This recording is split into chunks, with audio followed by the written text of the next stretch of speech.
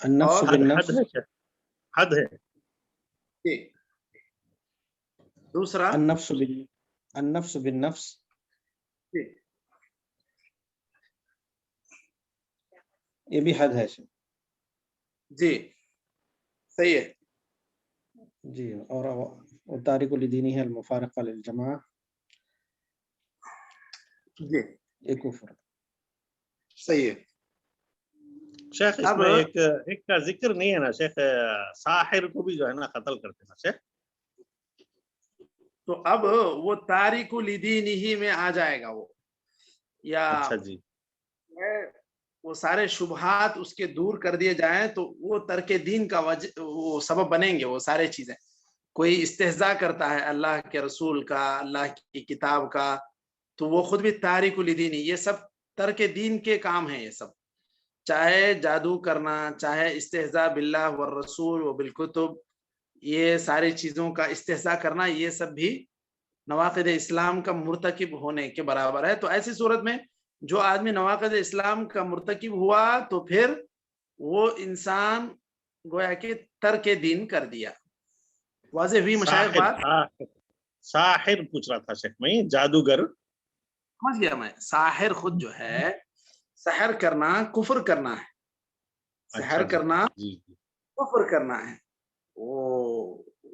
وما كفر سليمان ولكن الشياطين كفروا يعلمون الناس السحر. تو تعلیم سحر یہ کفر تھا، یہ کفر ہے. تو اگر کوئی انسان جادو کرتا ہے، جادو سکھاتا ہے، تو گویا کہ یہ دین کو چھوڑ رہا ہے، کفر کر رہا ہے. ایسی صورت میں اس کے اوپر اگر شبہات نہیں ہیں، اس کو علم نہیں تھا یا اس کے اندر جہالت تھی، اگر یہ سارے شبہات دور کر دیے جائیں، اس کے باوجود اس پر مصر رہے، تو پھر وہ انسان قتل کیا جائے گا. اور یہ گویا کہ ترک دین کر رہا ہے، یہ تارک لدین ہے. سمجھ رہے ہیں مشائخ؟ اسی طرح استہزاء، قل اب اللہ وآیاتہ ورسولہ کنتم تستہزئون لا تعتذروا قد کفرتم بعد ایمانکم. جو لوگ اللہ کے رسول کا، اللہ کا یا اللہ کی کتابوں کا استہزاء کرتے ہیں، وہ لوگ کفر کرتے ہیں. اور اس طرح کفر کرنے والے یہ اپنا دین گویا کہ چھوڑ دیتے ہیں. تو اس صورت میں وہ مسلمانوں کے حاکم قاضی کی جانب سے جو فیصلہ ہو جائے گا، اس کے سارے شبہات ختم کر دیے جائیں گے. اس کے بعد ہی اس کے قتل کا فیصلہ ہو سکتا ہے، ورنہ کوئی بھی انسان وہ قتل کرنے کا مکلف نہیں ہے. یہ ساری ذمہ داری ہے عدالت کی، قاضی کی، حاکم کی. ٹھیک ہے؟